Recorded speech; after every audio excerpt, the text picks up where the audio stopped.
Leo naenda kufundisha jinsi ya kutumia conditional format.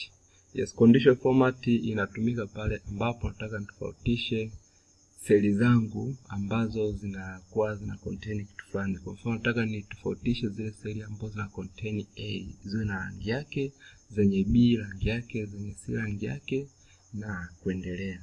Sasa kwa kufanya hivyo nina highlight seli zangu ambazo nataka niziapply conditional format, then nakuja kwenye home. Kisha kuja kwenye home moja kwa moja kuja mpaka kwenye conditional format. Then hapa unaweza kuchagua unataka highlight zile seli ambazo zina contain either greater than, either less than, between, equal or text that contain. Mimi nataka ni highlight zile text ambazo zina contain A.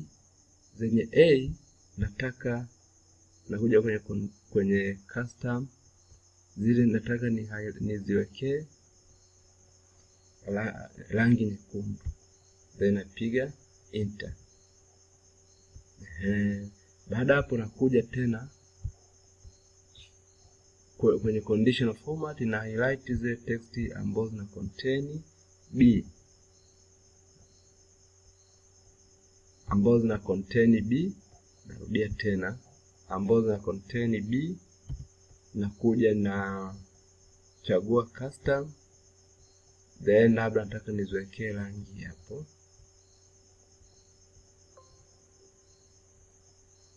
Baada hapo nakuja kwenye text tena ambazo zina contain C, nachagua custom format, then nataka labda ziwe na rangi hii hapa. Nakuja tena kwenye na highlight zile text ambazo zina contain D. Zile D nataka niziwekee rangi labda rangi hapa kama kawaida. Nakuja tena kwenye conditional format na highlight zile text ambazo zina contain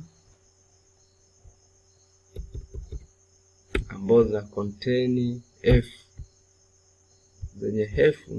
Zenye F mimi nataka niziwekee maybe niseme rangi hapa hivi, then napiga okay. Baada hapo nishamaliza ku highlight text ambazo zina contain A, B, C na D. Kwa sasa mimi naweza nikasema hapa sasa A,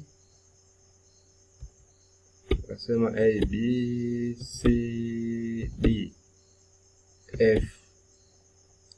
Kwa B, C, D, F, A, B, C, D, F, D, D, A, A, B. Kwa kama kawaida, ndugu mfuatiliaji wa Excel Logic Pro, hivi ndivyo ambavyo unaweza kutofautisha seli kwa kutumia conditional format. Tafadhali subscribe ili uweze kupata mafundisho yote yanayoendelea kwenye channel hii, lakini pia like, share na comment. Karibu sana kwa video zinazoendelea.